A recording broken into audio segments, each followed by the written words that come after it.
Mitch McConnell. McConnell decided to spend millions of dollars attacking a fellow Republican in Alaska instead of helping me defeat Senator Mark Kelly. Had he chosen to spend money in Arizona, this race would be over. We'd be celebrating a Senate majority right now. And so my message to the people of America, my message to actually the Republican senators, hopefully my future colleagues, let's not vote Mitch McConnell into leadership. He doesn't deserve to be majority leader or minority leader. You get a choice. You can stand with your constituents and stand with Americans, or you can stand for Mitch McConnell. Tucker, if I'm lucky enough to represent Arizona in the U.S. Senate next year, I think it's clear where I'll stand. Didn't Republicans used to stand, speaking of standing, for accepting responsibility? As Blake Masters, he lost.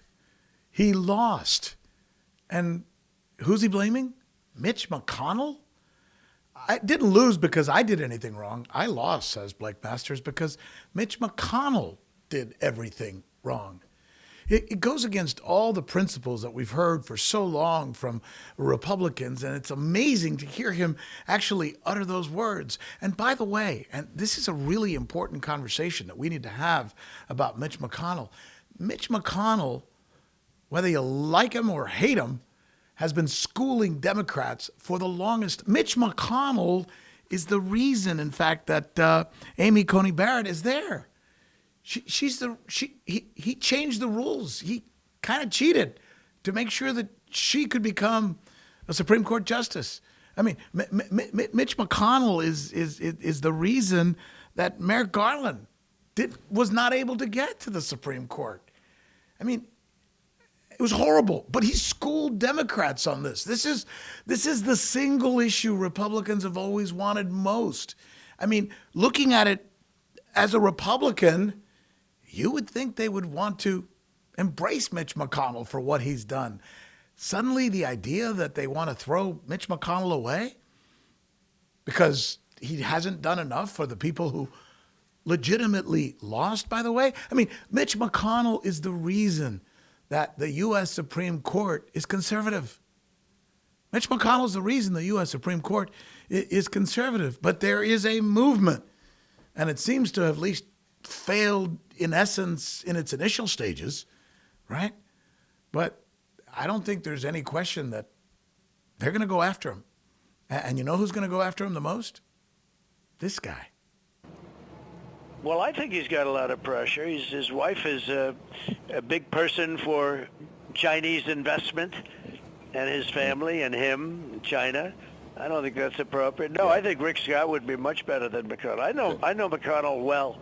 I guess probably better than most. And his wife, I call her Coco Chow, but she worked for me for 4 years, but she was so heartbroken, like she's got this big heart. She was so heartbroken at the January 6th, even though it had nothing to do with me. And she left, a week and a half early to make her big statement on the way out the door. So I was glad to see her go, but she wanted to make that statement. No, I'm not a fan of McConnell, and I am a fan of Rick Scott. She's for Chinese investment? That's not appropriate? That's what he said. I mean, we just have to ask, when has Donald Trump not been for any investment anywhere? Donald Trump tried to put a casino in communist Cuba negotiating with the government of Fidel Castro.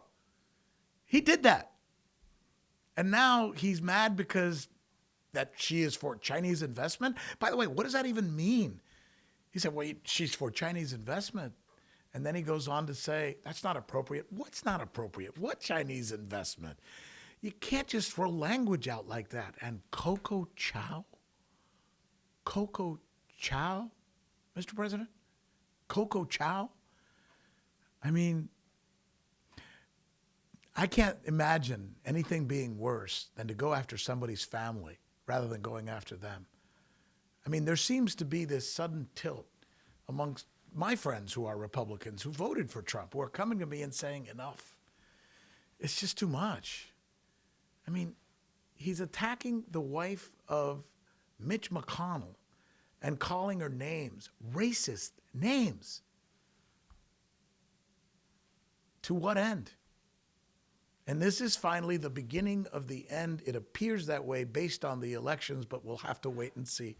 I'm Rick Sanchez. I do something called the Rick Sanchez Podcast. It's part of Agua Media. I'm a journalist. I'm a Latino, and I look at things from that perspective for TYT.